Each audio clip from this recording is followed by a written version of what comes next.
Donc bien, bonjour, rebonjour et bonjour pour ceux qui viennent d'arriver et rebonjour à celles et ceux qui étaient déjà là. Donc nous relançons cette seconde session de cette première journée organisée dans le cadre du colloque international de l'Afrique en miniature au continent Cameroun 2025. Donc comme on a pu le dire tout à l'heure dans l'introduction, c'est un colloque international, donc c'est un moment académique, scientifique, mais on a souhaité aussi que dans le cadre de cet événement, il y ait aussi un moment où il y ait des voix qui s'expriment et qui ne soient pas seulement des voix d'universitaires, mais ce sont des voix qui comptent. Ce sont des voix qui comptent parce qu'elles peuvent exprimer des points de vue qui seront...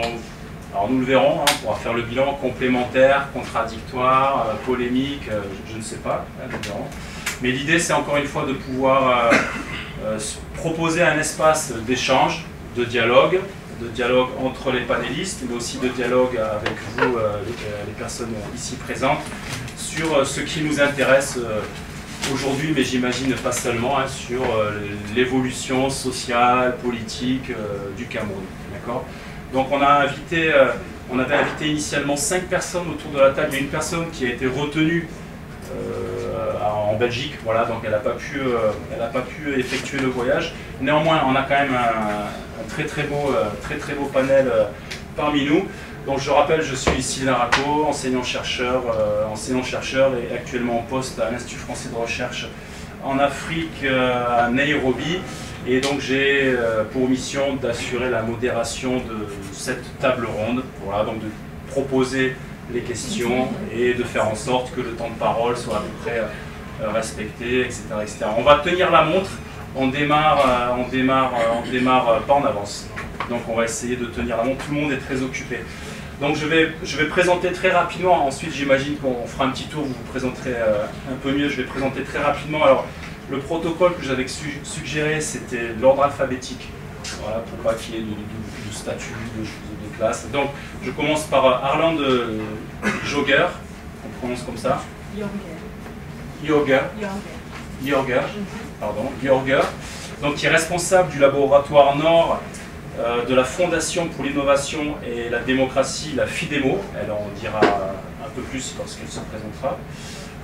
Pierre de Gaëtan Djikam, qui vient ici avec la casquette de président d'EFRACAM, mais qui pourra présenter ses autres casquettes, bien évidemment. Frédéric Lem, qui est une femme politique et présidente de plusieurs associations camerounaises en France et au Cameroun. Bienvenue. Et notre collègue Marie-Emmanuelle Pomerol, qui est enseignante-chercheur à l'Université Paris 1 Panthéon-Sorbonne et que vous avez pu entendre présenter sa réflexion sur les évolutions politiques au Cameroun. Donc un panel diversifié, des expériences diversifiées. Et donc je vais proposer des questions, d'accord ? Vous allez vous les saisir peut-être dans cet ordre-là, d'accord ?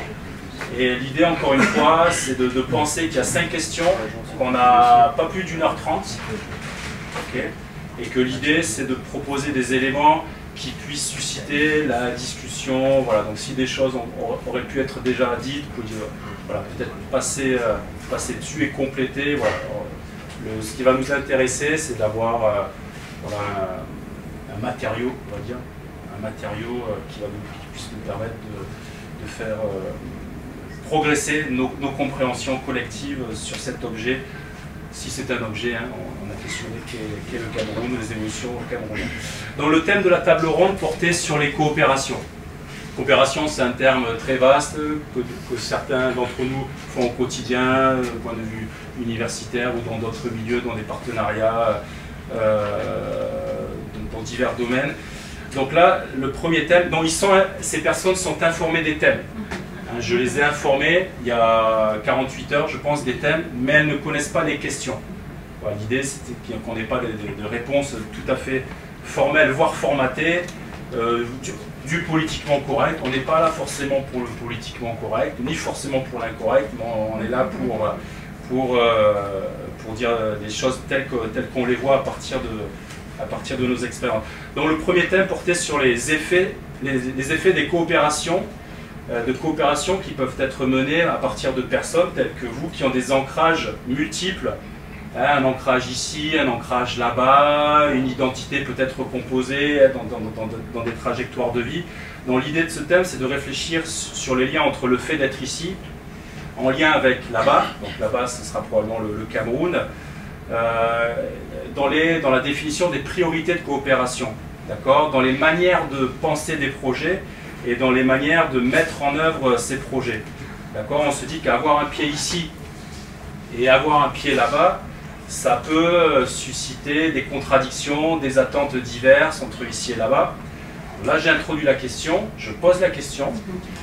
Donc, en quoi cet ancrage multiple et peut-être d'éventuelles identités recomposées, d'accord, en quoi cet ancrage multiple et ces identités recomposées dans la diaspora camerounaise, mais peut-être pas pour toi, Marie-Emmanuelle, en quoi cet ancrage multiple, mais tu ne peux pas nier que tu as quand même un ancrage multiple avec une pratique de terrain sur une longue période au Cameroun, en quoi cet ancrage multiple entre ici et le pays influence-t-il les coopérations? Et je propose à Pierre de Gaëtan d'ouvrir le bal sur cette question.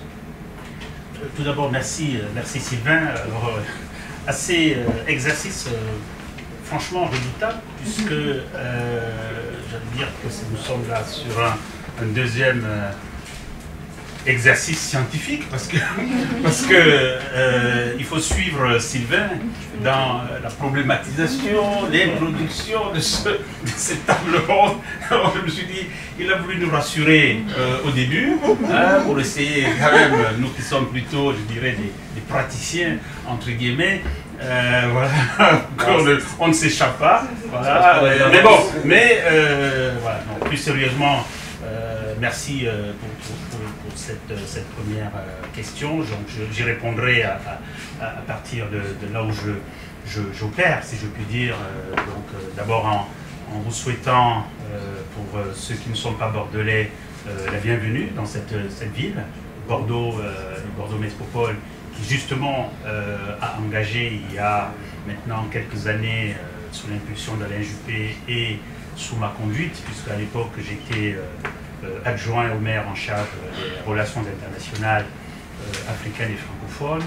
Et s'agissant du Cameroun, parmi les coopérations décentralisées ou territoriales, et j'y reviendrai pour y répondre précisément, que nous avons engagées avec le continent africain, il y avait donc cette coopération avec Douala, précisément avec la communauté urbaine de Douala à l'époque. Et voilà, donc je vous souhaite d'abord la bienvenue en tant qu'élu local d'origine camerounaise, en tout cas d'ascendance camerounaise, et dire que ce qu'on a essayé de faire, c'est d'abord de se poser la question de savoir quelle pouvait être la responsabilité d'un acteur de la diaspora africaine en général et camerounaise en particulier. J'étais donc à l'époque au cabinet d'Alain Juppé d'abord, dans les années 2000, où j'avais accueilli ici le président de la République camerounaise qui est en visite officielle en France. Et j'ai eu le privilège, qui arrive quand même assez, je pense que ça doit se compter sur les doigts, compris dans le monde entier, de participer à l'audience en tête-à-tête en tant que rédacteur donc, de cette audience qui eut lieu le 22 juillet 2009. Et sans déflorer, évidemment, parce que je suis le seul aujourd'hui qui sait ce qui s'est dit, sans tout déflorer, est intervenu le volet coopération institutionnelle et plus précisément coopération décentralisée. Alors, je n'étais pas surpris que cette thématique émerge dans l'échange, puisque justement parce que j'étais la diaspora camerounaise au cabinet du maire, lorsqu'on a reçu la notification de l'Élysée via le Quai d'Orsay que le président de la République du Cameroun souhaitait venir à Bordeaux, je me rappelle, c'était en plein conseil municipal, Alain Juppé m'a fait passer le fax quand on venait que son directeur de cabinet venait de lui donner, il dit voilà, occupez-vous. Voilà. Donc j'ai compris tout de suite que en fait c'était un dossier qui m'était dévolu. Et puis bon, évidemment, entre les deux cabinets, le cabinet d'Alain Juppé et le cabinet civil de la présidence, puis l'ambassade de France, l'ambassade du Cameroun à Paris, voilà, j'étais un peu au cœur de tout ça, de fait, voilà, puisque j'étais au cabinet d'Alain Juppé, il venait à Bordeaux, et donc je faisais un peu, pour ne pas dire que sur certains sujets, je faisais un peu la question et la réponse. Bon, voilà. Tout ça pour dire que ce qu'on a essayé effectivement de faire, c'était de se dire qu'il fallait rénover l'approche de la coopération décentralisée. Donc mettre dans ce partenariat qui était donc inédit, puisque malgré l'ancienneté des relations entre Bordeaux et le Cameroun, en fait, il n'y avait pas de coopération institutionnelle avec aucune collectivité camerounaise. Voilà, et donc je me suis dit que le moment est peut-être venu de préfigurer ce que devrait être en fait une coopération décentralisée du nouveau siècle. Et donc, tout de suite, j'ai proposé qu'on engage les acteurs du territoire, c'est-à-dire l'hôpital, donc le CHU, l'université, le Rocher de Palmer, c'est-à-dire notre acteur culturel et artistique. Et on s'est dit, on va construire la coopération à partir du... Bon, je ne veux pas dire du bas, parce que vous connaissez un peu le débat, je ne sais pas, je parle de la politique par le bas. J'ai dit, voilà, on va essayer d'identifier les acteurs du territoire qui sont capables d'inscrire cette coopération dans la durée sur un certain nombre de sujets qui me paraissaient effectivement, non pas prioritaires nécessairement, mais en tout cas importants. Donc, voilà, et voir évidemment les correspondants au Cameroun. Donc, avec le CHU, on s'est dit on va travailler avec l'hôpital Gynécop, c'est tout le Douala, et la Quintini, et l'hôpital Milon, parce qu'on est dans un quartier populaire. Avec l'université, on va essayer effectivement de tisser des liens, etc. etc. Je ne vais pas donner les détails, je passe très vite pour laisser aussi la place à mes copanélistes. Donc l'idée, c'était effectivement d'identifier des axes comme ça extrêmement utiles pour la partie camerounaise, mais aussi utiles pour la partie bordelaise, hein, d'essayer de voir effectivement comment redynamiser ce qui était la tradition, par exemple, universitaire de Bordeaux, hein, par rapport au Cameroun et à l'Afrique, essayer effectivement de montrer que nous avons l'un des CHU les plus performants de France et d'Europe, notamment sur des aspects à la fois gastro-entérologie, cardiologie, cancérologie, etc. On a comme ça des pôles de compétitivité extraordinaires. Et puis sur le plan économique, évidemment, mobiliser notre écosystème de la French Tech pour connecter avec j'allais dire voilà, le Cameroun numérique émergent, etc. Voilà. Donc on avait ciblé des choses comme ça, et c'est comme ça que la coopération s'est engagée. Pour terminer, dire effectivement que je pense que c'est important d'avoir effectivement un acteur comme ça dans la relation institutionnelle, parce que le fait donc d'être, Sylvain, camerounais,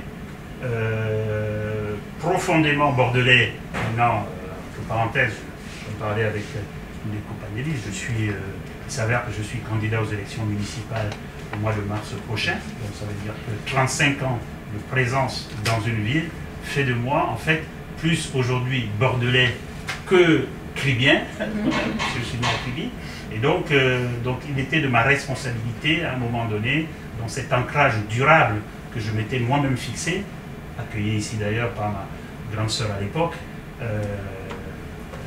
elle est très jeune, elle m'a accueilli très jeune, voilà, donc elle est toujours jeune, et voilà, je me suis dit, bon voilà, c'est aussi ma responsabilité que cette double présence, cette double appartenance puisse à la fois avoir des impacts, un impact ou un effet, voilà, différent dans la manière de connecter les territoires. Voilà, les éléments de réponse que je peux apporter. Très très bien, merci. Au niveau du contenu et du timing, c'est parfait, la double présence qui justifie ces actions. Merci. Est-ce qu'on peut continuer, Arlan? Alors j'aurais tendance à laisser la place d'abord à mes copanélistes et puis intervenir après. Est-ce qu'on peut faire ça? Quand tu nous fais du Chine de là, parce que on n'est pas la révolution ici. Hein. On a dit qu'on respecte les choses. Tu dois parler. Non, pas la démocratie. D'accord. Alors, Frédéric Lem Dongo plutôt. Hein, parce que c'est, on a tendance à dire Lem, mais c'est un nom composé. Donc, comme il a dit, je l'ai accueilli, donc ça vous laisse imaginer le nombre d'années depuis lequel je suis bordelaise, donc depuis 40 ans, quoi, 42 ans. Hein. Je suis arrivée ici, j'avais lamentablement raté mon baccalauréat, parce que j'avais un peu bachoté et je n'ai rien trouvé. Je me suis dit, bon, ben, il faut que j'aille voir de l'autre côté. Et j'ai eu la chance, j'étais dans une institution qu'on appelle Notre-Dame, qui était très connue à l'époque, hein, rue du Palais Gallien, et j'ai eu la chance d'avoir mon baccalauréat de façon, je peux dire, presque brillante, parce que j'avais réussi à me réconcilier avec les mathématiques, mais très brièvement. Donc, parce qu'après le bac, j'ai tout oublié, hein, tout ce galère. Donc voilà, je suis juriste immobilier de formation, mais je n'ai absolument pas exercé dans la branche. Hein. Donc j'ai de vagues idées du droit, mais on garde toujours les grandes lignes. Bon, ici, donc j'ai eu la chance d'être moi je dis toujours, je suis une Cameroun, exactement comme il a dit, quoi. C'est-à-dire, je ne peux pas ponctionner ma part de bordélicité, si je puis dire, de ma part camerounaise. Et ce qui me donne la réflexion par rapport aux ancrages, justement, de dire, toujours comme il a dit, parce qu'il a vraiment dit plein de choses que je pensais, que nous avons ce regard particulier, hein, de ces gens qui sont à la fois de là-bas, mais qui se réclament aussi d'ici. Nous avons ce regard particulier qui nous permet, et à beaucoup d'entre nous, donc d'orienter peut-être d'une certaine manière les axes de coopération. Parce qu'on s'est bien rendu compte que la coopération telle qu'elle a été pensée au départ, c'est-à-dire au temps du président Ahidjo, où c'était plus une assistance technique, hein, les cadres locaux n'existant pas encore, c'était une assistance technique, hein, pure et dure, où on attendait que les cadres se forment et puis bon, les cadres ont commencé à revenir. Au temps du président Biya, il y a eu un changement de cap, c'est-à-dire que là, les cadres étaient sur place, donc on voulait partir, enfin ça c'est mon avis, hein, peut-être que je me trompe, on voulait partir maintenant de cette nouvelle manne professionnelle, locale. Et donc, ça a mené vers une idée de partenariat plutôt gagnant-gagnant. Mais maintenant, gagnant-gagnant, oui, mais il faut quand même mettre des choses en place, quoi. Et c'est là qu'on se rend compte, je saute, hein, je dis ce que je peux, que la présence de ces personnes qui sont ancrées dans ces deux mondes-là est extrêmement importante, parce que ça permet vraiment comme j'ai dit tout à l'heure, de revoir les axes.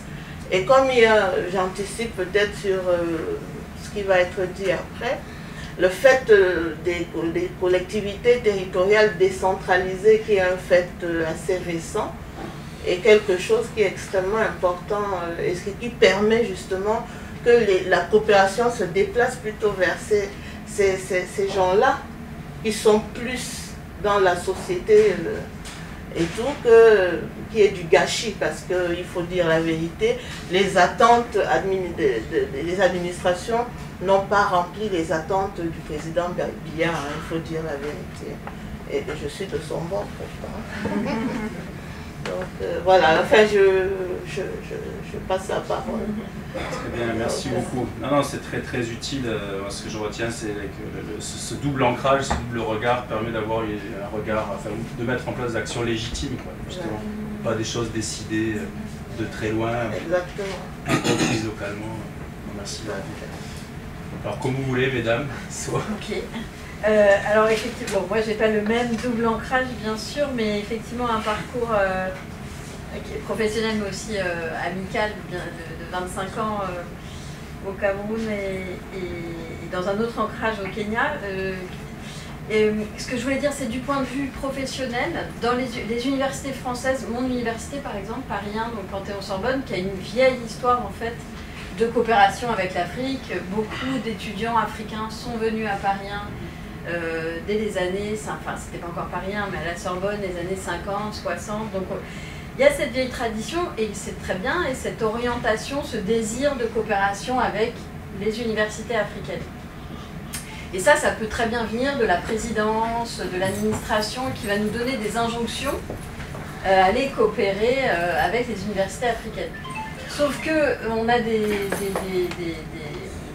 collègues qui ne travaillent pas en fait directement avec des universités africaines et qui vont vouloir aller faire de la coopération ou une forme de bienfaisance professionnelle ou d'exotisme entre guillemets. Et le fait de fréquenter ces universités, d'avoir des collègues, il me semble que là aussi ça me permet, exactement comme ce que vous avez dit, d'orienter un peu mieux les coopérations, de savoir ce qu'il est possible ou pas de mettre en place selon les capacités aussi sur place, de savoir mettre en place des cursus, des coopérations de recherche qui soient effectives, de savoir décrypter aussi l'univers universitaire. Je parlais tout à l'heure d'un univers qui, en tout cas au Cameroun, c'est peut-être pas le cas partout, mais l'univers universitaire qui est quand même très politisé. Et donc, certains collègues qui vont mettre les pieds dans des endroits qu'ils ne comprennent mais absolument pas, et donc d'essayer de déjouer certains pièges, ce à quoi on peut servir. Et puis le fait d'avoir deux ancrages pour ma part, comme toi Sylvain, ça permet aussi de faire jouer aussi des circulations intra-africaines. Moi, c'est quand j'étais à ta place aujourd'hui, quand j'étais directrice de l'IFRA à Nairobi, j'ai beaucoup fait venir de collègues camerounais à Nairobi, parce que finalement, pour des raisons structurelles, de ressources, de financement, etc., même si ça se fait plus aujourd'hui, finalement, les coopérations, elles sont souvent elles sont plus, alors beaucoup moins, maintenant elles sont décentrées, vers la Turquie, la Chine, etc. L'Afrique du Sud est un pôle très important. Mais c'est vrai qu'entre le Cameroun et le Kenya, par exemple, il y a eu moins de coopération, et donc c'est ce rôle-là que j'ai pu jouer un moment. Très bien, merci beaucoup. Ça me permet de défendre notre marque de fabrique, les sciences humaines et sociales. Comment agir sur ceux qu'on ne connaît pas? Donc, nous, on apporte de la compréhension. C'est vrai. Armand? Jenny Salta. Donc Armande Aroukoun, je préfère Aroukoun Ayorguer, c'est plus simple à dire d'ailleurs, je pense. Donc je suis coordonnatrice du laboratoire Nord de la Fondation d'innovation pour la démocratie.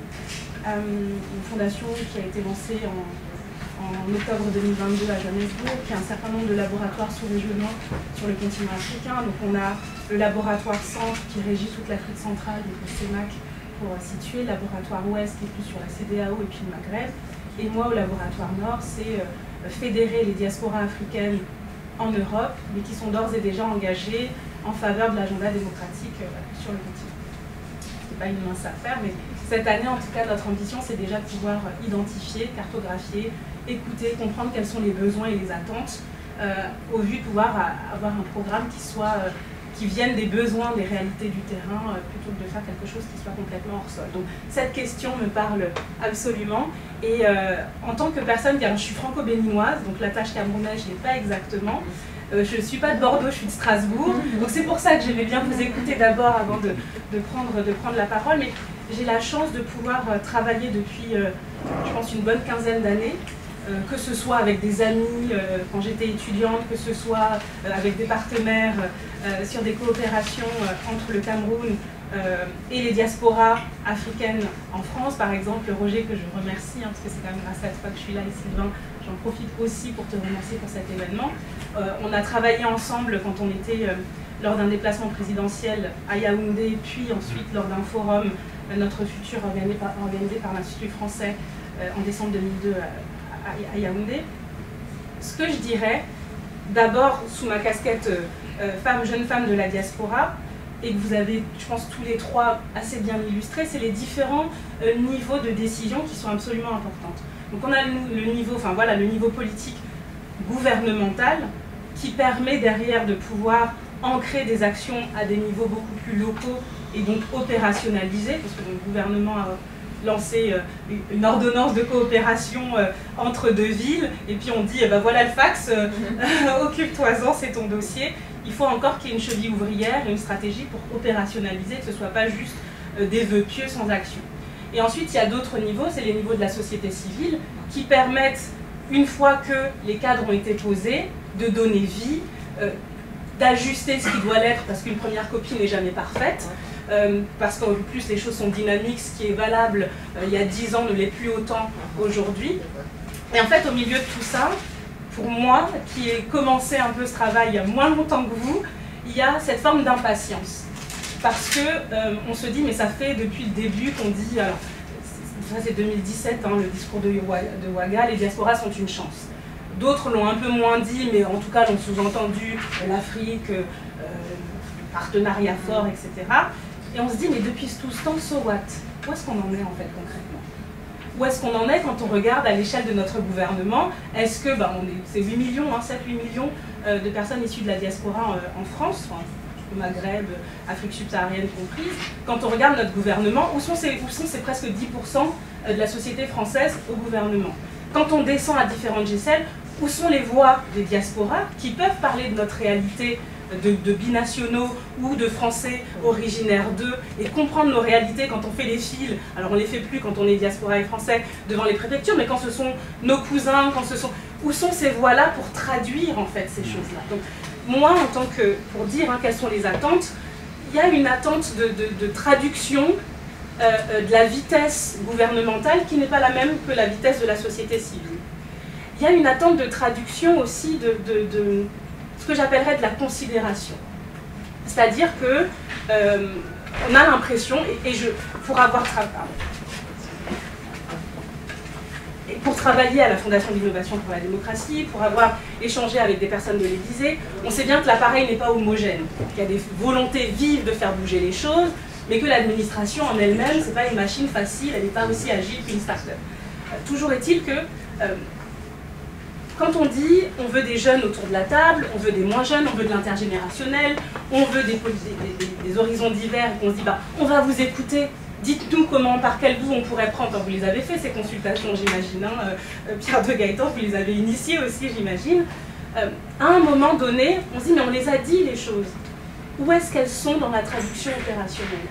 Et comment on tient dans la durée pour expliquer aux gens comme moi qui n'ont pas fait, je ne suis pas universitaire, j'ai été au Conservatoire national des arts et métiers, je suis ingénieure en marketing et communication plutôt diplomatique, mais comment on nous traduit qu'en fait, quand en 2021, vous venez faire le nouveau sommet Afrique-France, quand ensuite on vous reçoit à l'Élysée pour dire les diasporas sont une chance, vous êtes des femmes et en plus machin, on va vous écouter, mobiliser des gens autour de vous qui nous disent quels sont les besoins, qu'on vous dit qu'en 2025, tout ce que vous aurez dit, ça n'aura pas encore donné grand-chose.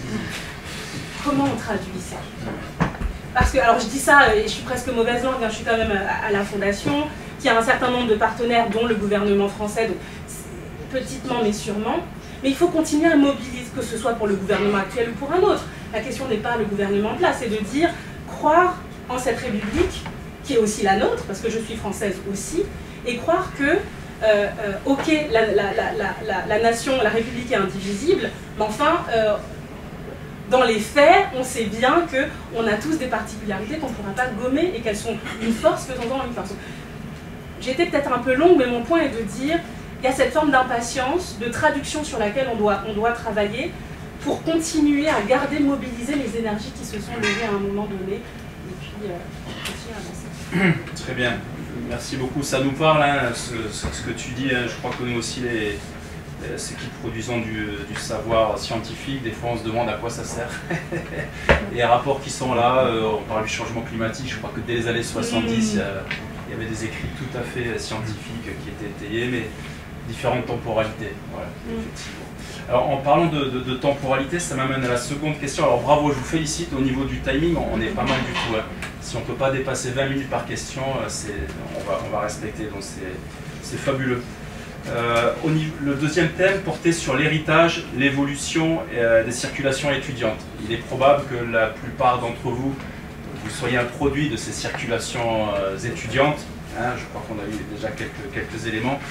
Et donc, évidemment, le Cameroun, ça a été une des destinations privilégiées des mobilités étudiantes. Et là, la question qu'on aimerait vous poser, en fait, c'est de savoir qu'est-ce qu'il en reste aujourd'hui et essayer de réfléchir entre cet héritage des circulations étudiantes et les coopérations actuelles. Donc, d'après vous, quels sont les héritages et les évolutions des circulations étudiantes et comment ces circulations, est-ce qu'elles impactent les coopérations? C'est dans le prolongement de la question précédente.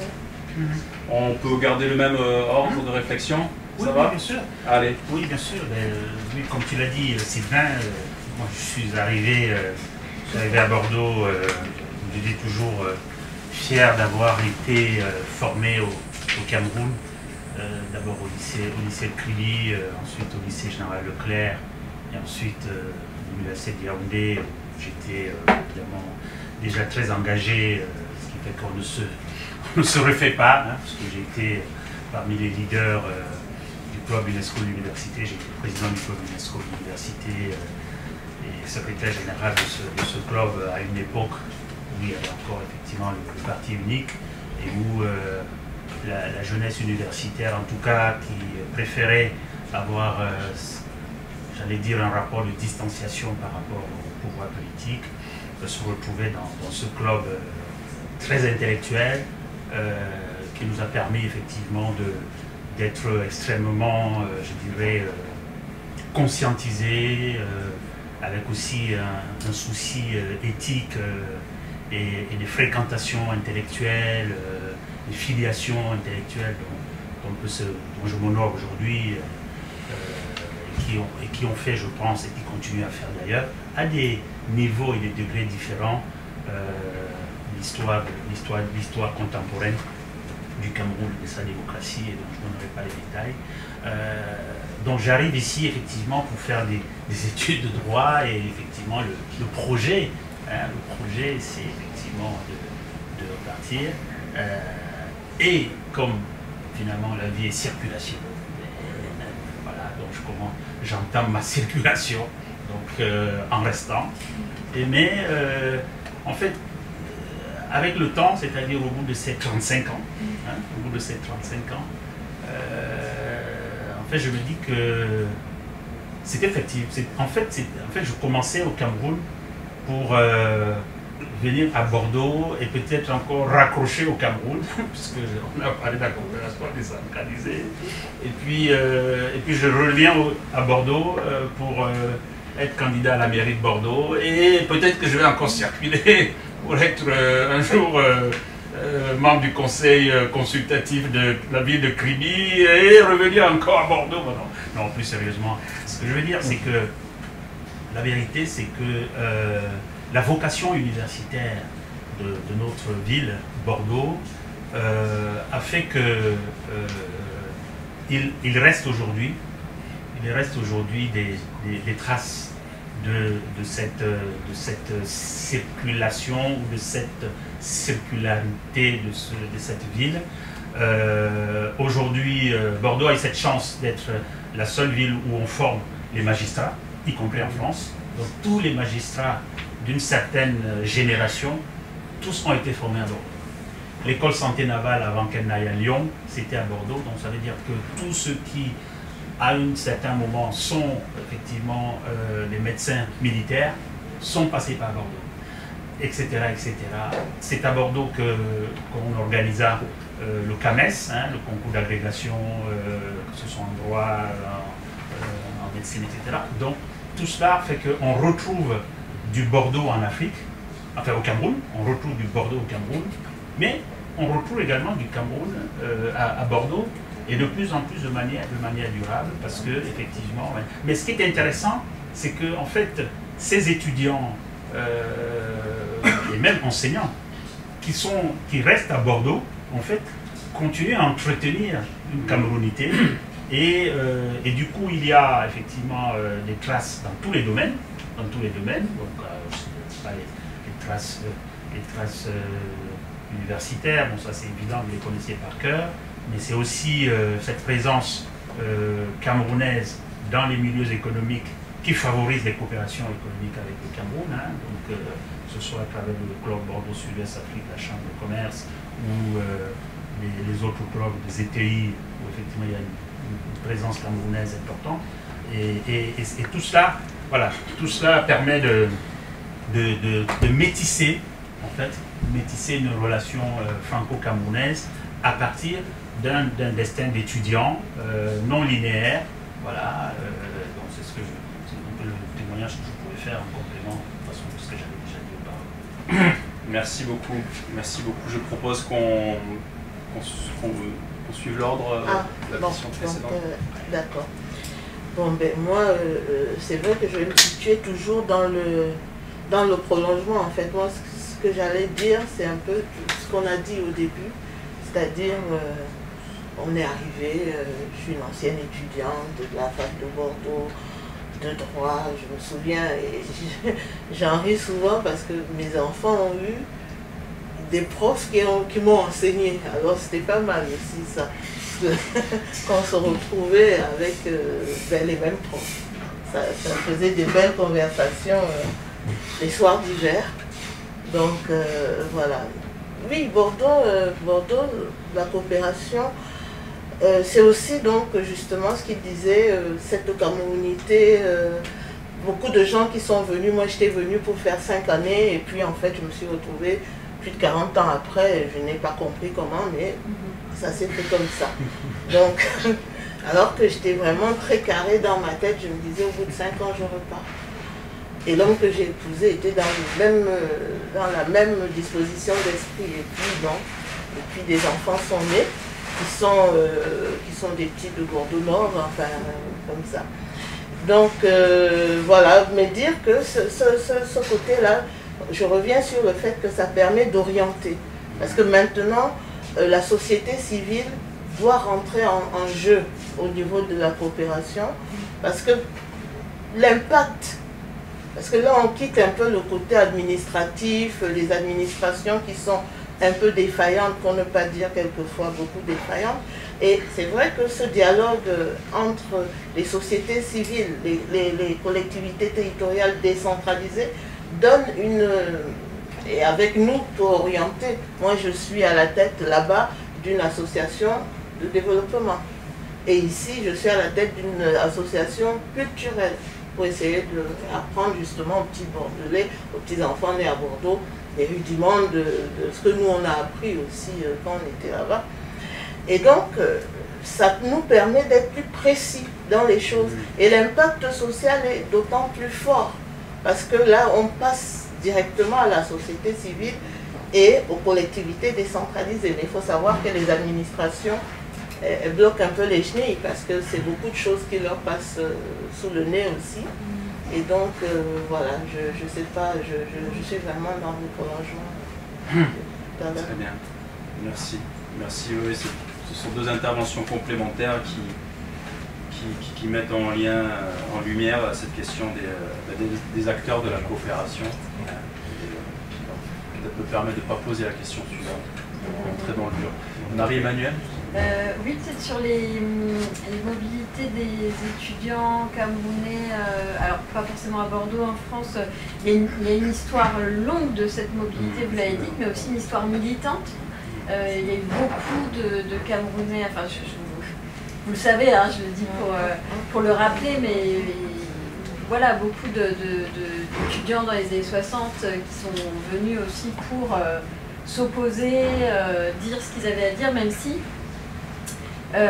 l'espace politique français n'aura pas été très ouvert, plus ouvert qu'il ne l'était au Cameroun à l'époque, mais pas tant que ça, puisqu'on a interdit l'UNEC, hein, l'Union des étudiants camerounais à l'époque, dans les années 70. Donc voilà, il y a un potentiel militant. Arlande, tu disais comment mobiliser, je suis là pour mobiliser les diasporas. Alors, il y a eu en tout cas diaspora très militante, et encore aujourd'hui, je pense. Hein. Et par rapport aux étudiants qui viennent, et peut-être plus pour circuler, qui ne s'installent pas, moi je vois que dans mon université et surtout dans mon laboratoire, à l'Institut des mondes africains, il y a beaucoup de post-doctorants, de doctorants camerounais. Et ça, mais même majoritairement, jusqu'à ce que mes collègues me disent mais c'est pas possible, encore des Camerounais. Et voilà, il y a cette, on l'a dit tout à l'heure, parce qu'il y a un enseignement supérieur très dynamique, un investissement dans les études et le diplôme, et une très forte capacité à jouer avec l'extraversion, comme disait Bayard, c'est-à-dire à jouer avec ces ressources internationales, qui fait que voilà, qu'ils sont quasiment hégémoniques en fait hein, dans l'espace des étudiants africains. Et c'est très bien parce que c'est pas seulement en termes de quantité, hein, c'est vraiment aussi en termes de qualité. Moi, je suis hyper fière d'avoir un étudiant qui va venir à Paris en septembre 2025 pour sa thèse et qui a reçu la bourse doctorale Eiffel, qui est hyper compétitive. Et vraiment, il s'en est sorti voilà, par sa propre compétence et il a rayonné voilà, dans cette compétition qui est une compétition internationale hein, et pas africaine. Voilà, donc je pense qu'il y a en fait cette double qualité d'enseignement et puis cette volonté aussi de s'exposer à l'international. Merci. Le poids hégémonique. C'est vrai je crois que dans le calendrier d'activité du labo, on n'aura eu qu'une seule conférence qui porte sur un pays cette année. Sur les dernières années. Le continent. Merci beaucoup. Je souris parce que c'est vrai, je me souviens, j'échangeais comme ça avec une amie à moi qui est franco-camerounaise, qui est mariée à un Camerounais, mais elle est plus camerounaise que française, elle l'a su. Je lui disais, ah mais tu te rends compte, voilà, je présentais une personne qui avait un double doctorat, puis elle me regarde, l'air de dire, tu parles d'un Camerounais. C'était le Bénin, avant c'était le Bénin. C'est vrai, le quartier latin, mais... Et donc, pas de compétition là-dessus. Et alors, sur cette partie de qu'est-ce que la mobilité estudiantine apporte à la coopération, moi ce que j'observe, que ce soit à Strasbourg, là où j'habite, ou de manière générale quand j'échange, c'est qu'il y a cette partie aussi d'expérimentation et d'expérience du vivre en France en tant qu'étudiant, qui peut être difficile, un peu moins, mais en fait, je dis ça pourquoi? Parce que j'ai quelques personnes qui ont fait des stages chez nous, que ce soit au niveau du laboratoire ou dans d'autres organisations, et qui se retrouvent en mobilité une fois que leur formation est finie, elles entrent dans la vie professionnelle.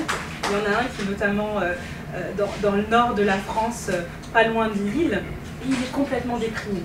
Ah. Il me dit, mais il n'y a rien à faire. Parce qu'en fait, la vie étudiante et estudiantine, vous avez un cercle de pairs que vous formez, de gens que vous allez voir en dehors des classes, avec qui vous allez sympathiser, qui vous permettent d'expérimenter la vie en France et d'expérimenter la culture, d'intégrer finalement. Et quand on vous enlève de ça, pour vous emmener quelque part, vous n'aviez pas anticipé que ce serait presque une diagonale du vide, et il est complètement, il me dit, mais le job est formidable, il est très bien payé, même plus, enfin voilà, plus que ce qu'il pouvait imaginer, mais socialement. Et donc, il y a aussi cette notion-là dans cette mobilité estudiantine. Et j'y pensais tout à l'heure quand on parlait de comment on fait vivre l'Afrique ou comment on fait aussi le pendant. Mon rêve en tant que diaspora aussi, c'est de favoriser cette mobilité dans l'autre sens. C'est-à-dire comment on permet à davantage d'étudiants français de pouvoir aller expérimenter le terrain, expérimenter l'Afrique, le Cameroun, le Bénin, le Kenya, etc. Parce que c'est ça qui va nous emmener dans ces regards de coopération. Parce que la coopération, pourquoi on l'a fait? C'est pour vivre un monde ensemble. Dans ces capacités à vivre ce monde ensemble, avec la considération qui va bien, sortir des dépendances imposées pour de la dépendance choisie, entrer dans ces vrais partenariats sincèrement gagnant-gagnant, et pas juste de figure ou de façade. Donc voilà, mon point, il est de dire comment on renforce, ça existe déjà, mais peut-être à faible latitude, on renverse pour favoriser justement ces mobilités estudiantines pour nos jeunes étudiants français. Très bien, merci. Merci, tu as prononcé ce mot lien social qui va me permettre d'aller directement à la question 4. Pourquoi? La question 3 portait sur les acteurs. On a déjà un peu abordé cette question-là et on aura encore l'occasion de les aborder. Voilà. Mais ce thème qui avait été proposé, je propose de le contourner sans l'occulter et d'aller directement au point 4. Parce que c'est un peu le dur, et on progresse tranquillement vers le très dur, d'accord. Il nous reste, parce qu'il nous reste une demi-heure et je sens qu'on va avoir besoin d'échanger. Donc le point 4 porte sur les liens entre les réseaux communautaires et les réseaux de coopération, dans lesquels on peut tout à fait placer la question des acteurs. Donc on sait que, bon, c'est peut-être une vision, bon, parfois on dit qu'il y a un attachement à la communauté d'origine, à la famille, au village, au quartier ou à un groupe social plus élargi, d'accord. L'attachement peut-être à là-bas. Et la question telle que je la pose, c'est celle-ci. Les réseaux de coopération sont-ils des prolongements de réseaux communautaires, des enchevêtrements ou des ruptures avec les réseaux communautaires? Ou autrement dit, comment s'articulent les réseaux communautaires avec des réseaux de coopération? Est-ce que ce sont deux mondes très distincts? Est-ce qu'il y a des passerelles entre les deux? Est-ce qu'il y a une influence entre les réseaux communautaires et les réseaux de coopération? Comment est-ce que vous voyez ça, Pierre de Gaëtan?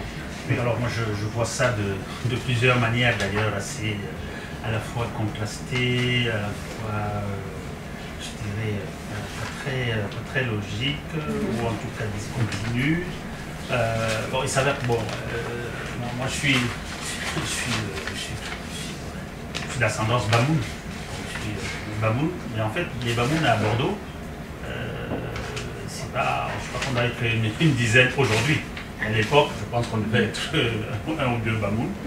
Donc, ce qui veut dire que, en fait, si je m'étais projeté en fait en tant que Bamoun pour construire en fait un projet de coopération, ça aurait été compliqué. Mais en même temps, là je fais vraiment le grand saut. Il s'avère que j'étais il y a quelques mois anobli par Sa Majesté Mohamed Nabil Fonrifoun Bomondoya, donc sultan roi des Bamouns, et que je m'occupe entre autres du déploiement, en tout cas de la projection internationale du royaume Bamoun, avec une première mission que nous avons effectuée aux États-Unis au mois de septembre dernier, avec également tout un agenda international auquel je contribue pour essayer de connecter effectivement ce royaume dont on connaît l'ancrage historique, etc., et dont une de ces manifestations culturelles a été inscrite au patrimoine de l'UNESCO, donc ce qui m'oblige, puisque je suis en France, effectivement, que l'UNESCO est à Paris, et avec toutes les connexions qu'on peut y avoir, donc à suivre par exemple ce dossier, aussi parce que je suis élite Bamoun.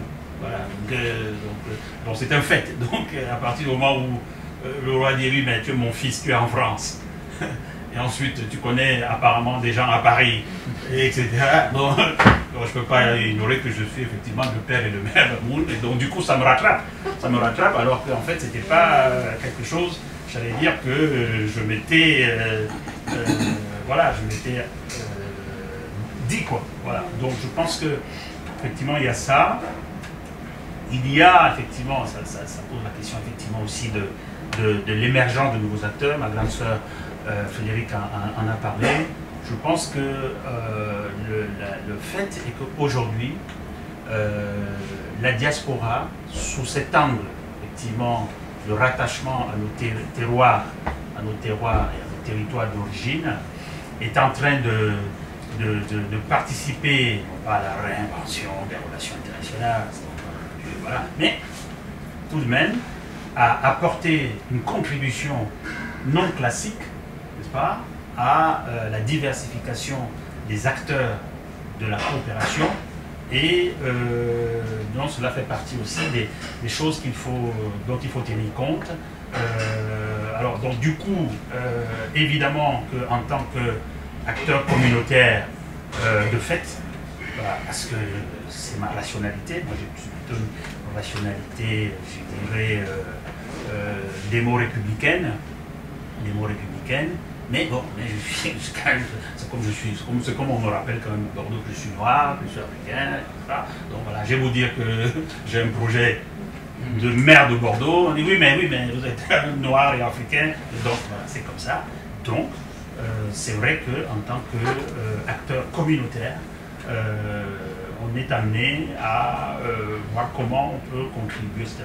Alors je disais que c'est d'autant plus contrasté que sous la casquette de président de l'association des élus en France d'origine camerounaise, EFRACAM que tu as mentionné au début de notre table ronde, il s'avère que dans le cadre de cette association EFRACAM, donc je développe un maillage territorial de nos membres. Nous sommes aujourd'hui une cinquantaine dans les différentes régions de France. Et donc notre premier axe de travail, c'est de faire en sorte que nous parrainions des collectivités camerounaises. Et il s'avère que moi, qui ne suis même pas né à Yaoundé, je suis plutôt né à Kribi. Donc aujourd'hui, je suis l'ambassadeur itinérant du conseil régional du centre. Alors pourquoi? D'abord parce que le président de l'association ne pouvait être que dans la capitale politique. Et voilà. Et parce que, évidemment, une relation très forte de confiance et surtout l'admiration de la vision du président du conseil régional du centre m'a tellement emballé. Et quelqu'un avec lequel on travaillait déjà beaucoup, avec Alain Juppé au sein de l'association des maires francophones. Donc, un certain nombre comme ça d'éléments qui ont fait que, voilà, celui qui est à la fois Bamoun, mais né à Kribi, mais en fait est en charge d'accompagner l'internationalisation, tout au moins en France, au conseil régional du centre. Donc, voilà, donc il y a des communautés, il n'y a pas de communautaire, mais tout ça, c'est un peu... voilà. Ce qui fait que d'ailleurs, on rigolait avec Roger il y a quelques mois, je suis d'ailleurs un grand propriétaire des forêts du centre. Dès que les gens veulent les forêts, ils doivent venir me voir apparemment. Une histoire cambolaise. Ça fait partie des anecdotes. Bon, bref, voilà. C'est un peu ce que je pouvais apporter comme élément justement sur cette problématique de communautaire. Merci beaucoup. Je note cette expression acteur communautaire de fait qui montre ce lien indéfectible avec le LABA tout en étant ici, donc c'est très très riche. Merci beaucoup, on est vraiment, je crois, pour ce que tu dis, dans l'enchevêtrement. Frédéric? Oui, alors moi je dirais que... C'est beaucoup plus simple, hein? C'est beaucoup plus lisse. Donc réseau communautaire, réseau de coopération, bon moi honnêtement j'ai vu donc déjà le lien, donc nous, acteurs communautaires de fait, hein, et donc avec des actions que nous pouvons mener ou favoriser sur place et orienter, parce qu'on a cette double vision. Et moi je soulignerais plutôt une interrogation, c'est-à-dire comment l'axe vers lequel l'axe de coopération, comment on peut le définir, parce que le Cameroun c'est le continent, ça c'est une question entendue, c'est le continent, et comment on fait, mais avec des communautés disparates, donc comment, c'est plus cette réflexion-là, comment axer la coopération. Donc, parce qu'il y a des risques de déséquilibre du fait de la disparité des communautés. Des communautés, c'est de la coopération, pour moi, elle profite aux communautés les mieux organisées. Parce que dans le continent, il y a des communautés qui sont très bien organisées et des communautés qui le sont moins. Et ça peut donner une coopération. Il y en a qui peuvent se retrouver complètement déséquilibrés, largués, alors qu'en fait, il y a des efforts qui sont faits. Donc c'est un peu la réflexion, plus une réflexion. Voilà. Non, j'espère que les doctorants et futurs doctorants prennent des notes là. Il y a beaucoup des choses très fortes. Moi, je prends plein de notes, parce que je pensais pas parler parce que je me sentais pas concernée directement. Et je voyais beaucoup d'idées de recherche justement dans tout ce que vous avez dit. Mais en même temps, je me suis dit, si finalement j'ai une appartenance ethnique, qui est l'appartenance de la blanche en fait, quand je vais au Cameroun.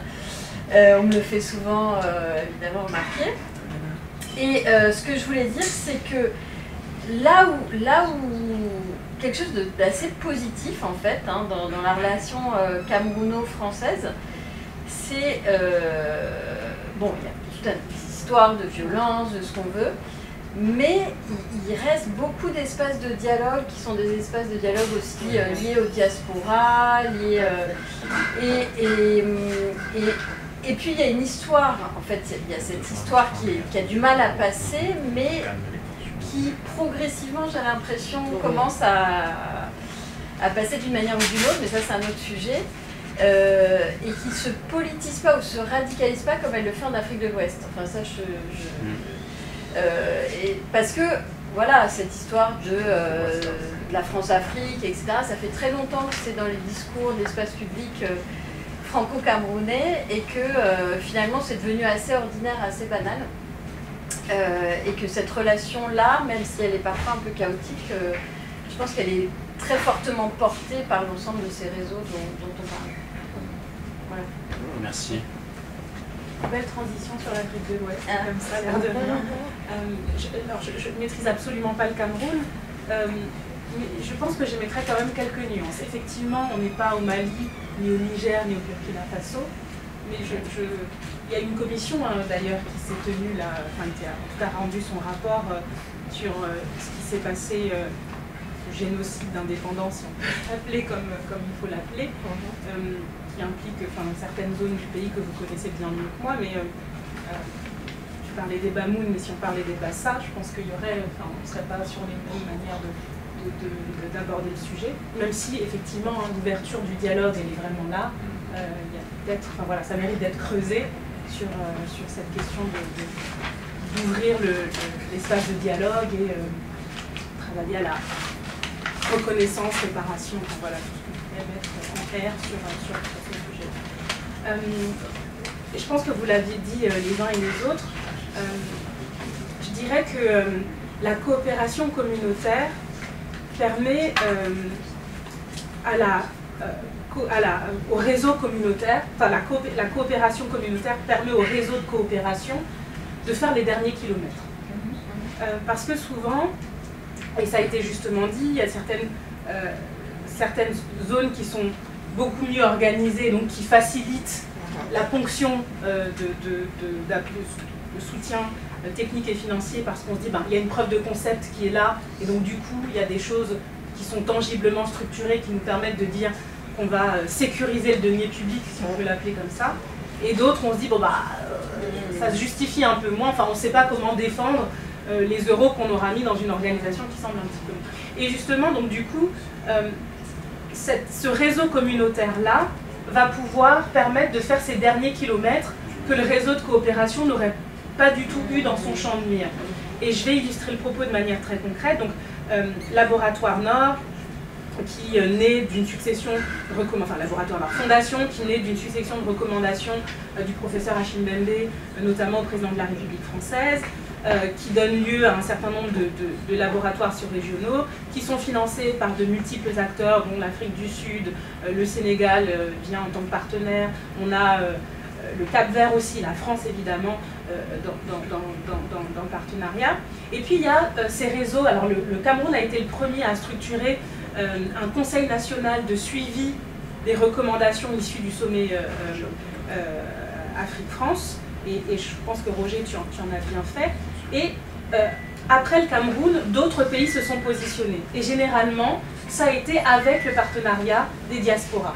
Parce qu'elles ont pu aider en disant, ben, on a un réseau de connaissances sur le terrain qui font telle activité, qui sont engagés de telle manière. Et ça a été ce travail avec les postes diplomatiques et les réseaux sur place. Et cette possibilité aussi de sorte, parce que généralement les postes diplomatiques, l'ambassade, le SCAD, enfin, ils ont un peu ces figures, bah, pas de la crème, mais en tout cas, c'est un peu un archétype de personnes qui sont dans leur radar parce que elles sont assez proches de la capitale, assez proches d'un certain nombre de choses convenues, et puis il y a tout un tas de viviers qui est hors capitale, hors chemin mainstream, et donc je pense que ce réseau communautaire permet justement à cette coopération d'aller descendre, alors c'est pas parfait, hein, mais en plus fine maille vers des zones qui sortiraient des radars.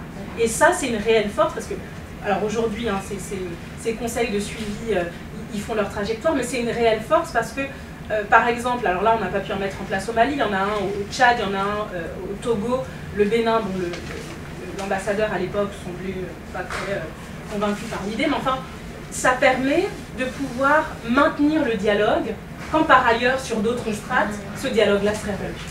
Et c'est ce que vous disiez avec la question des sociétés civiles, il faut de la coopération au niveau gouvernemental, au niveau municipal, mais il faut de la coopération hors de ces champs-là qui permettent de garder le lien quand...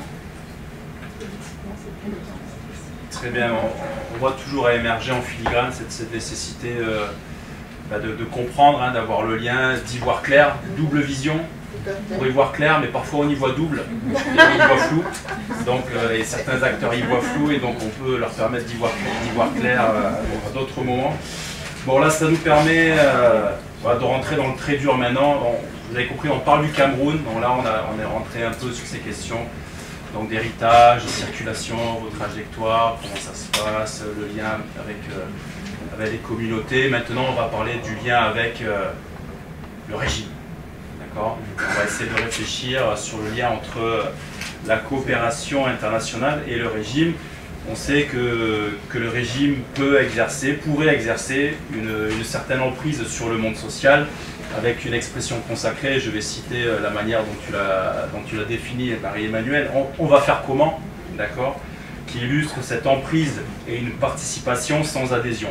D'accord, bon, on est là, autrement dit, une contrainte plus ou moins forte et une autonomie très relative des initiatives, et donc parfois des initiatives de projets.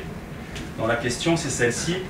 D'après vous, les coopérations, donc diverses et variées, hein, à travers divers acteurs institutionnels, formels, invisibles, très visibles, établis, naissants, innovants, tout ce que vous voulez, marginaux, centraux, hein, les coopérations contribuent-elles au maintien du régime, voire même les coopérations servent-elles le régime?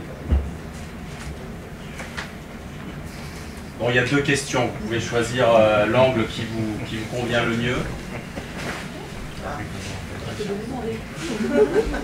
Alors, je vais...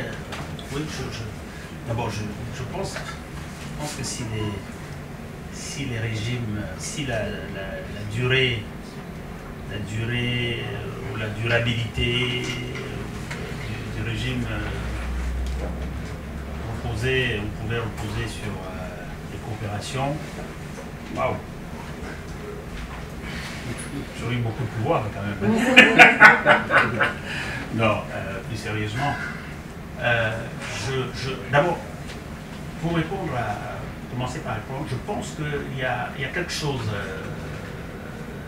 qui a quand même marqué cette opération entre Bordeaux et Douala, parce que ça permet de répondre à la question. C'est qu'en fait, vous voyez, il y a quelqu'un qui disait que les faits peuvent être comme ils sont et ils peuvent s'accumuler, faire l'histoire ou pas faire l'histoire. En fait, c'est pas parce que deux personnalités politiques se retrouvent, échangent, discutent, y compris en votre présence, que automatiquement les choses vont se faire. C'est-à-dire que ce que je veux dire par là, c'est qu'il faut à un moment donné que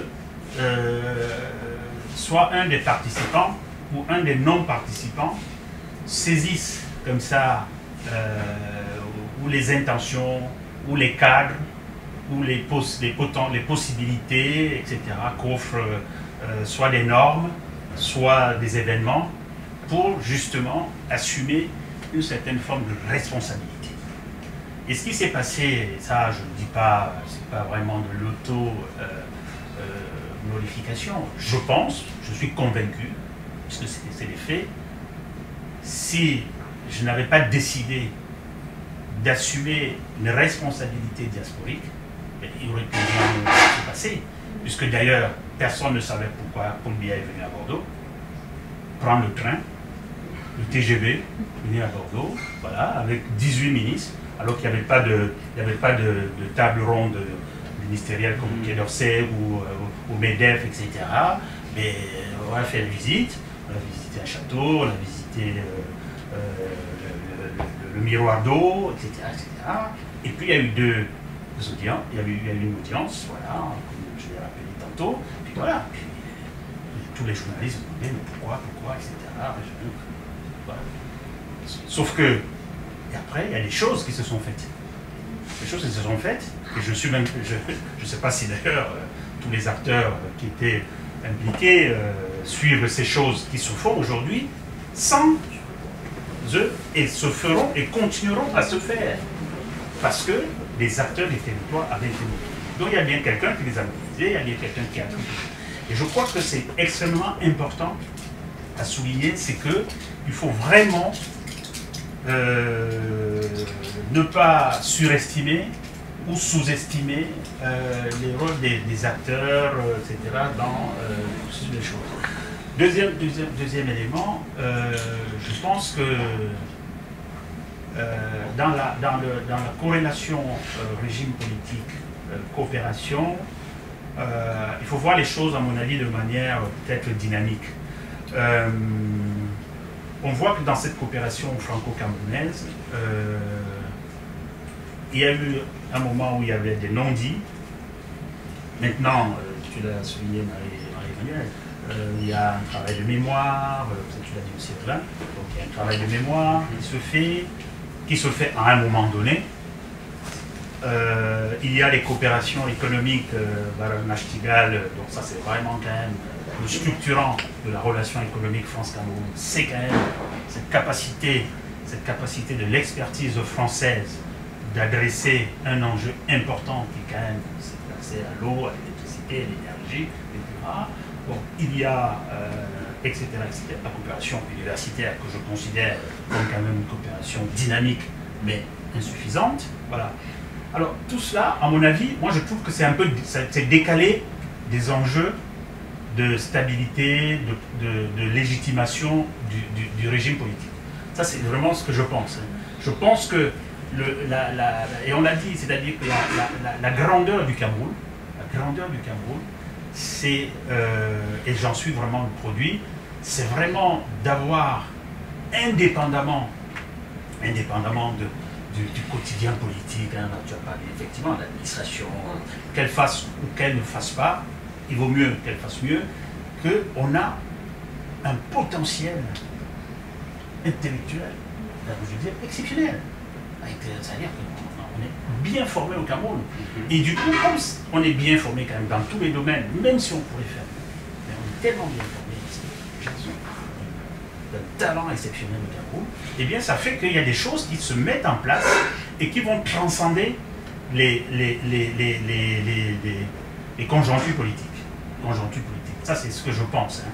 Et notre responsabilité, effectivement, c'est de pouvoir, dans les coopérations, justement, faire en sorte de veiller à consolider ces leviers-là non politiques, parce que de toutes les façons, les choses doivent se faire au-delà des régimes politiques.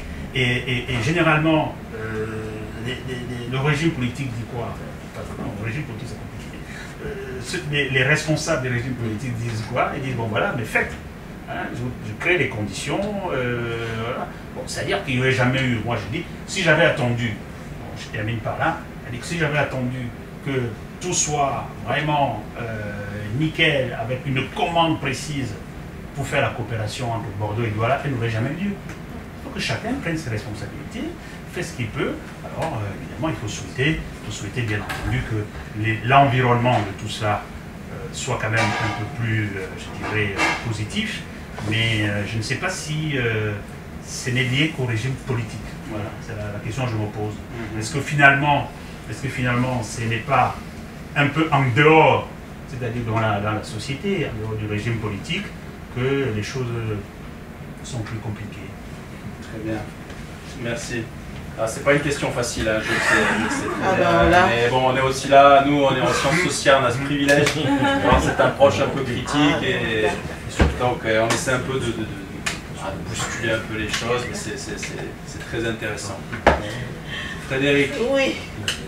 Alors là, vous aviez dit qu'on allait rentrer dans du dur. De très dur même. Du très dur. Et bien je peux vous dire que c'est même au-delà. C'est au-delà. Je ne sais pas trop comment aborder cette question, mais je vais plutôt passer par l'anecdote, en disant que le Cameroun, les années 60, les indépendances, le président Ahidjo, comme on dit, de coopération, assistance technique pure. Nous avons des militaires, des enseignants, il y a de la santé, des médecins, on a tout ça. Parce qu'il n'y a pas de cadres locaux. Et moi d'ailleurs, je suis le produit, je vais vous raconter que moi j'ai été élevée dans l'histoire de France. Je connais et la géographie de France. Donc moi quand j'allais à l'école, j'apprenais la Saône, la Loire, et j'étais absolument pas au courant du bruit qui coulait juste à côté. Je connaissais Louis XIV et tout le reste. La nuit de la Saint-Barthélemy, je me souviens, j'étais incapable de dire qui était le sultan des Babounes. Et ça m'a créé d'ailleurs quelques petites lacunes encore à ce jour, mais je me soigne. Donc voilà, donc on est dans ce cadre-là. Et puis les choses évoluent. Les choses évoluent, M.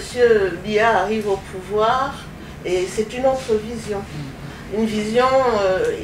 l'autonomisation, on va plus vers l'autonomisation des tentatives d'aller vers l'autonomisation des populations, une autre vision des choses. Et puis, patatras, je ne sais pas ce qui se passe, mais il y a un souci entre la France et le Cameroun pendant les années Chirac-Sarkozy. Il y a un petit froid diplomatique, façon de parler.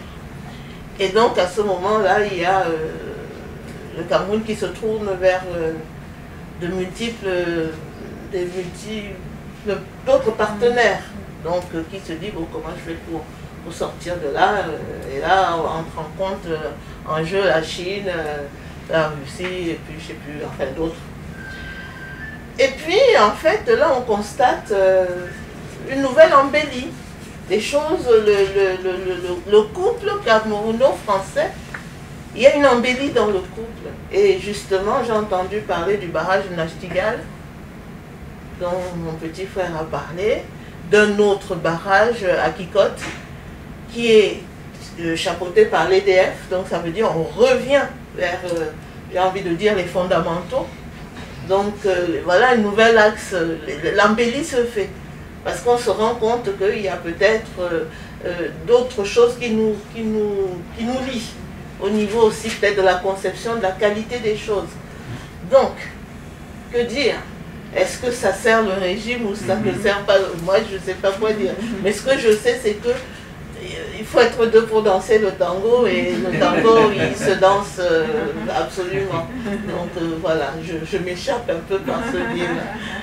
Voilà. Très belle formule. Marie-Emmanuelle? Oui, alors la question c'était est-ce que la coopération contribue à l'ordre au régime? Voilà. Alors, je pense qu'il y a autant de réponses que d'acteurs à ça.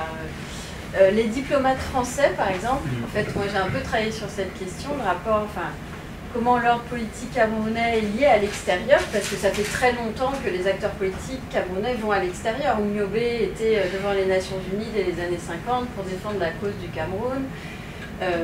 Beaucoup d'élites camerounaises ont été formées en France dès les années 40, 50, etc. Donc voilà, on est de toute façon entremêlés. Mais ensuite, quel est le poids de cette coopération et de cette relation dans la consolidation du régime? Les diplomates français vont vous dire évidemment, on est indispensable. Eux, ils sont persuadés de faire le régime. Les diplomates européens vont vous dire évidemment, c'est les Français qui... Si les Français n'agissaient pas comme ils agissaient, on serait beaucoup plus critique, voilà, on dirait plus de choses au régime, etc. Et puis, c'est aussi quelque chose qui est très disputé dans l'espace public. La France va être considérée comme celle qui la France en général, celle qui permet la reproduction du pouvoir, etc. Et le régime parfois joue de ça, hein, en organisant des manifestations devant l'ambassade de France à Yaoundé, comme ça s'est passé une fois. Donc tout ceci est un jeu, en fait, c'est un registre un peu de mobilisation, de légitimation, mais au fond, quand on regarde les chiffres, le Cameroun n'a pas besoin de la coopération française pour s'en sortir. Parce qu'il y a d'autres coopérations, et puis parce que le Cameroun a une production agricole, une production extractive, etc. Donc c'est pas du tout un pays qui est dépendant de la coopération. Et donc cet échange-là, en fait, il peut se faire de manière assez libre, me semble-t-il, et des faits de contraintes de la nécessité, en fait. Il n'y a pas de dépendance du Cameroun. Et donc, en fait, c'est plus un jeu politique, soit entre les élites, soit, comme ici, quelque chose qui ressortisse plus de l'échange professionnel, ou de la convivialité, ou des intérêts économiques, ou familiaux, ou autres. Et c'est pour ça, je pense qu'elle est assez solide, au fond, cette coopération, parce que je suis assez d'accord, elle peut se faire complètement en deçà des enjeux politiques nationaux, mais c'est ceux qu'on entend beaucoup, en fait, c'est ceux qui ont beaucoup de résonance dans l'espace public. Et puis peut-être un dernier point quand même, pour les sociétés civiles au Cameroun, cette coopération avec leurs pairs français, européens ou africains, elle est utile quand même parce qu'elle permet parfois de protéger s'il y a des paroles trop critiques, une répression. Elle permet aussi d'agir quand voilà, le pouvoir ne veut pas aller dans le sens de leurs actions. De ce point de vue-là, du point de vue des sociétés civiles, et ça je pense que c'est assez aléatoire, c'est une coopération qui est indispensable. Merci beaucoup.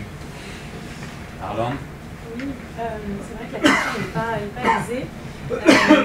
Sur la question de est-ce que la coopération participe à maintenir le pouvoir, je pense que vous l'avez dit toutes les deux, dans le sens de c'est plutôt comment le régime, que ce soit côté occidental ou côté, utilise la coopération pour en faire un élément de lien et de danse, de tango, battre le rythme de la danse ou pas. Puisque l'illustration était assez claire dans l'exemple que vous aviez cité. Donc je verrais plus dans ce sens-là que comme un moyen de maintenir ou d'être au service d'un régime. Parallèlement à ça, moi j'ai deux questions que je nous pose collectivement. On a beaucoup parlé de coopération décentralisée et je pense qu'elle est vraiment un outil de renforcement de liens indépendamment des désaccords entre États et de renforcement de la place de la société civile justement dans cette diplomatie internationale. En tant que citoyen français, issu de la diaspora ou non, comment je participe à cette coopération décentralisée? Aujourd'hui, on a beaucoup parlé de Bordeaux et de Douala. Imaginons que je sois bordelaise et que je veux prendre part à cette coopération décentralisée sur un des axes, en tout cas, d'expertise que j'ai. Comment j'y participe? Comment je peux apporter la ressource technique, peut-être financière aussi, j'en sais rien. Quelles sont les formes de participation? Ça, c'est vrai, et je pense que c'est, à mon avis, important qu'on ouvre ces portes-là, parce que du coup, ce que j'expérimente, je le comprends, je le défends, et je le déploie, en fait, j'en suis aussi ambassadeur. Donc ça, ce serait l'une de mes premières questions, parce que je me permets aussi d'en profiter pour poser des questions. Et puis, l'autre point sur cette question de coopération, et vous l'aviez dit, hein, c'est celle qui va sortir plutôt une coopération informelle. Aujourd'hui, on le sait, on voit les régimes se durcir, on a bien vu ce que fait USAID, on a vu que de notre côté français, enfin les Allemands, tout le monde est en train de se dire, bah tiens, finalement, l'aide publique au développement, qui est quand même un outil de coopération, et si on fermait le robinet, parce qu'au fond, ça ne nous sert pas, enfin, qu'est-ce que ça nous apporte? Et donc, quid de si le robinet revenait, de toute façon, il a commencé à se fermer, hein, soyons, on est quoi, à moins de 20% par rapport à ce que, plus, hein, Enfin, moins quoi, ouais, on a moins, voilà. Donc, le fait est là, et donc il ne faut pas, enfin, dans une projection prospectiviste, et s'il n'y avait plus d'aide au développement comme on la connaît aujourd'hui. J'écoutais l'économiste Kakon Bouko qui disait, alors on sait très bien hein, que la participation des diasporas, financière des diasporas, c'est plus du double de l'aide publique au développement globalisée de toutes les agences d'aide publique au développement. Il ajoutait à ça en disant, aujourd'hui, les États africains, ou même pourraient complètement s'en passer. Parce qu'au fond, des mécanismes pour que cet argent-là soit disponible, ils existent. Ce qui permettrait de sortir de ces dépendances subies et d'arriver vers de l'interdépendance choisie. Donc, il y a pour moi, dans ce questionnement de coopération, quelles sont les nouvelles formes qu'on peut imaginer, qui ne soient pas des formes où, on l'a vu, hein, le président Trump chahuter le président ukrainien sur est-ce que vous avez dit merci à tout ce qu'on vous a... Enfin, j'en rigole, mais c'est aussi ça, la réflexion autour de cette... On a tous dit, la coopération, elle est importante, tant qu'elle respecte les uns et les autres, et dans une perspective de dire, bah, les choses peuvent se resserrer comme elles peuvent, mais anticipons et réfléchissons ensemble, parce qu'on dit, c'est quoi la projection qu'on peut faire communément pour être dans un rapport où les sociétés civiles, qui de toute manière se fichent bien de ce que les États vont choisir ou pas, continueront à faire des Western Union, quitte à ce que ça leur coûte 2 fois plus cher d'envoyer que de l'argent qui sera sur place, continueront à investir et à créer des entreprises, etc. Comment on réfléchit une prospective de coopération à côté de l'aide publique au développement? Comment on ouvre les portes des coopérations décentralisées pour que monsieur et madame tout le monde, d'origine diasporique ou pas, puissent aussi y prendre part et en être finalement une forme de garant? Enfin voilà, je finis en faisant une question. Très bien, merci. Merci, vraiment, merci. Nous sommes arrivés au terme de ces 5 questions, mais on ne voudrait surtout pas que des personnes puissent se sentir frustrées. C'est un mauvais sentiment, la frustration. Donc on peut proposer à la salle, on a 10 minutes, on a 10 minutes. Donc on peut proposer à la salle de poser des questions. On est d'accord? Question brève. Une phrase, hein, éventuellement subordonnée, d'accord? Mais pas un long commentaire, d'accord? Parce que je serai obligé d'intervenir, d'accord? Voilà.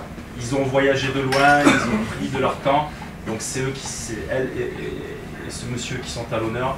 Donc des questions brèves, d'accord? Allez-y s'il vous plaît. Alors, bonjour, je me présente, je suis Mathieu Ndem, chercheur en marketing sur le marché africain. Alors, on a parlé des communautés, je suis descendant de Nyobel, donc je vais m'autoriser plus de 2 minutes. C'est pas, non, je suis désolé, ça se passe pas comme ça. Vous posez une question s'il vous plaît. Oui, j'en viens. Alors, le thème c'est coopération France-Afrique, 65 ans après les indépendances, dynamique et perspective. Alors, le mot a un sens. Coopération, on parle du latin. Co, c'est ensemble. Opérare, c'est travailler. Donc, coopération, c'est travailler ensemble dans un but commun. Si je construis ma maison au village, mon voisin vient m'aider. On ne coopère pas, il m'aide à construire ma maison. Maintenant, s'il construit l'église du village dont je vais bénéficier, si je viens l'aider là, on coopère parce que derrière, il y a un but commun. Quand il n'y a pas de but commun, il n'y a pas de coopération. Il y a soit de l'aide, soit de l'assistance, soit de tout ce que vous voulez. Mais quand on parle de coopération, c'est qu'on travaille ensemble dans un but commun, pas dans le but de l'un et non de l'autre. Alors, nous avons beaucoup parlé de la coopération. mais nous avons beaucoup parlé de l'assistance de l'Afrique. À aucun moment, je ne sais ce que la France gagne à aider à ce qu'on construise une route à Yaoundé ou, je ne sais pas moi, coopération Bordeaux-Douala. Qu'est-ce qu'ils gagnent? Parce que quand on a utilisé le mot coopération, je ne vais pas parler de collaboration, ça c'est un autre sujet dans les travaux. Collaboration, ça diminue l'hégémonie. C'est plus facile de dire l'Amérique collabore avec la France. Monsieur, vous grignotez le temps de parole des autres personnes. Est-ce que vous pouvez poser votre question? Laissez-moi chuter, on est en famille, il y a pas. Donc, vous chutez. Vous ne coopérez pas avec les autres, pour le coup. Ma question donc c'est, on a l'habitude de dire la France puis l'Afrique, la France prend le pétrole, prend le manganèse, le charbon et tout. Est-ce que ce n'est pas ce qu'ils gagnent dans la coopération en fait? Est-ce qu'on s'est demandé un jour, coopération France-Cameroun, France-Afrique, on sait tous que l'Afrique va gagner, vous avez énuméré plein de choses, mais la France gagne quoi? Est-ce qu'on est dans du mécénat? Est-ce qu'on sont des bons samaritains? Ce que je ne pense pas. Alors la France gagne quoi dans la coopération Cameroun, France ou Afrique, France? Question posée, merci. Alors, tout le monde n'est pas obligé de répondre, on puisse avoir d'autres questions, mais s'il y a un intervenant, une intervenante. Il y a quelqu'un qui veut peut-être répondre. D'accord, ok. Il y avait une question, Madame Kadji. Oui, merci de me passer la parole. Je serai assez brève. Et j'ai une question. Ma question est celle de savoir si la coopération France-Cameroun ne s'appuie-t-elle que sur les canaux de l'immigration choisie et néglige ceux de l'immigration subie. Parce que je pose cette question car dans une vie antérieure, j'ai eu à rédiger sur l'immigration et le développement, et en Afrique de l'Ouest, on a constaté que l'immigration choisie tout autant que l'immigration subie, ils agissent de manière synergique dans cette dynamique de coopération. Merci. Merci. Si on n'a pas une troisième question qui émerge immédiatement, on peut peut-être entendre des réponses à la première ainsi qu'à la seconde question. C'est libre, hein, Oui, je vais peut-être prendre le côté économique. Bon, comme on dit, j'ai beaucoup de casquettes, dont j'en ai aussi une qui n'est pas très loin des milieux économiques. Oui, très belle question. Au fond, quand on fait de la coopération, des échanges économiques, il est évident qu'on y va parce qu'il y a un marché, parce qu'il y a des réserves, des ressources, etc.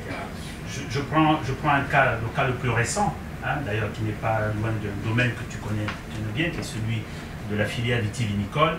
Nous avons accompagné la création il y a un mois à Yaoundé de la Jura de Saint-Émilion, de 25 millions avec le Conseil des vins de Saint-Émilion et de Bordeaux.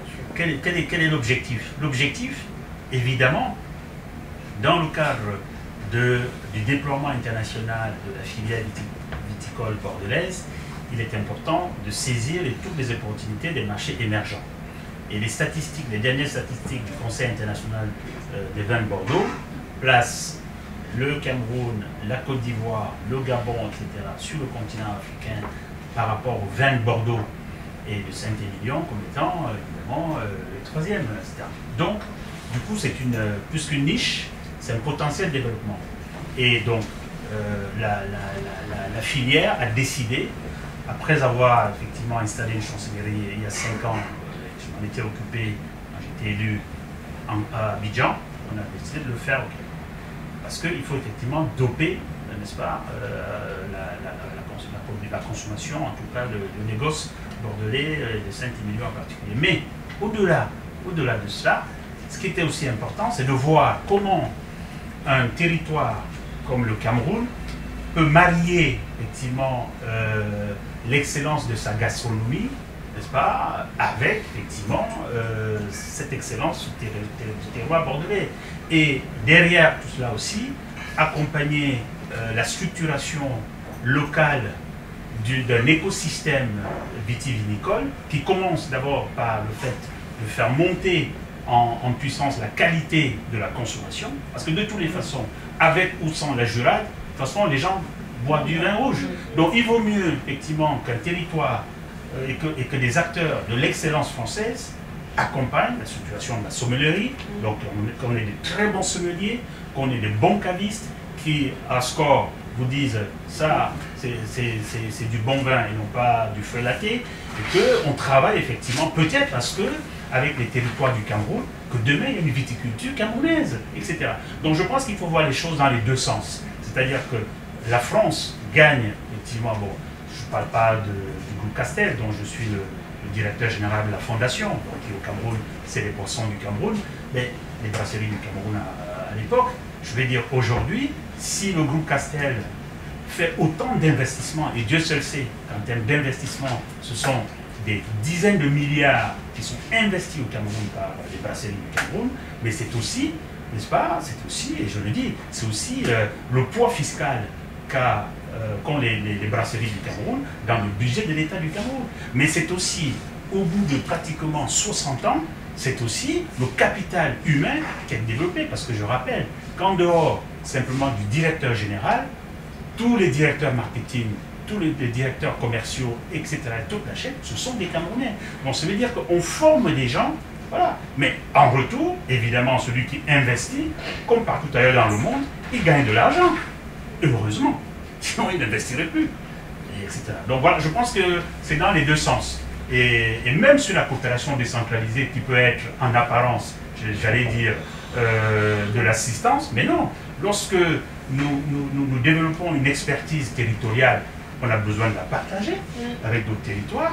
On a besoin aussi d'embarquer nos PME et nos TPE, n'est-ce pas, sur les marchés africains. Ce qui a été fait, par exemple, à Casa, je m'en étais occupé à l'époque, c'était à partir du moment où on avait réussi ce tram que vous voyez avec Alstom, parce que c'est à Bordeaux que cette alimentation par le sol a commencé, on l'a exporté à Casablanca. Et on est prêt demain, si les conditions sont favorables à Douala, de le faire. Voilà, donc tout ça pour dire que c'est vraiment gagnant-gagnant, à mon avis, et je pense que vous avez raison de poser la question. Merci. Qui d'autre veut répondre soit à cette question ou à la question suivante?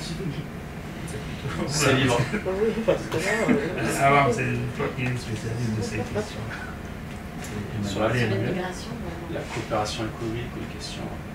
Ouais, c'est pas complètement dans le. Sur l'immigration, c'était. Ouais.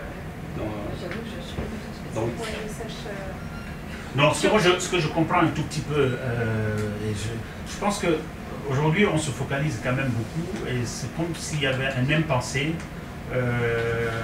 ou une sorte d'occultation, ou de fuite en avant devant l'immigration choisie, l'immigration subie, devant l'immigration subie. Et je pense qu'il est à la fois de bonne politique, de bonne réflexion et de bon engagement pour nous tous de s'occuper de ce champ-là, dite immigration subie, parce que d'abord, c'est la réalité de plus en plus de nos territoires, et c'est l'avenir de nos territoires.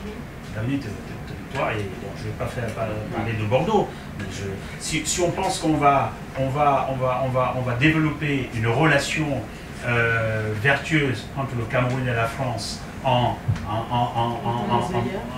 mettant un voile sur cette immigration subie, mais on se trompe.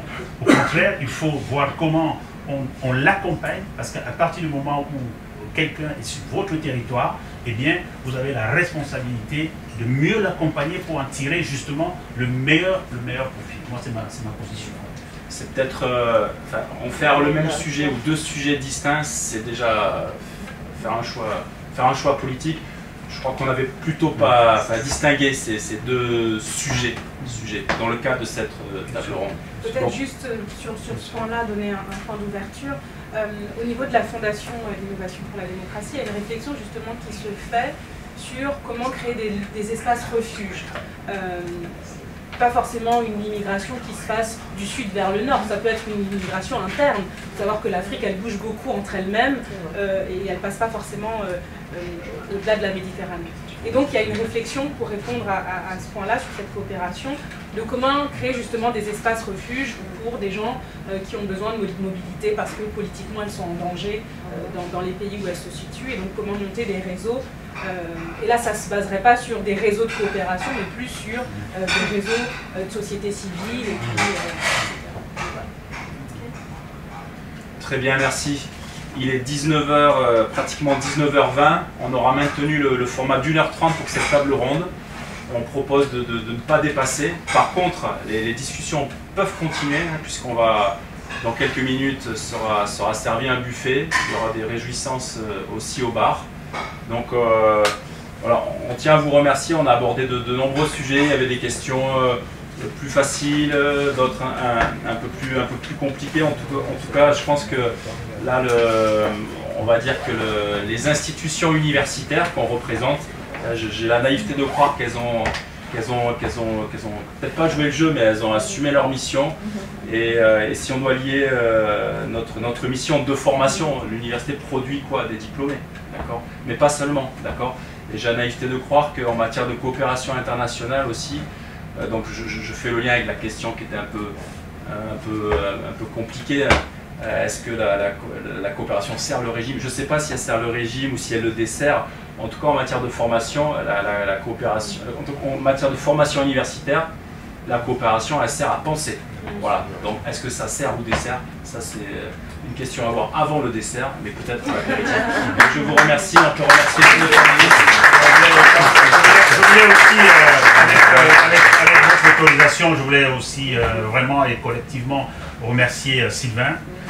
Sylvain était un universitaire engagé que j'apprécie beaucoup, et je pense qu'il a montré effectivement déjà en nous réunissant aujourd'hui dans un panel aussi riche, et surtout c'est quelqu'un qui croit à l'avenir de cette relation avec le Cameroun, et moi qui pense que le moment est venu aussi d'inscrire cette relation dans la durée, de ramener Bordeaux dans cette vocation qui était la sienne d'être...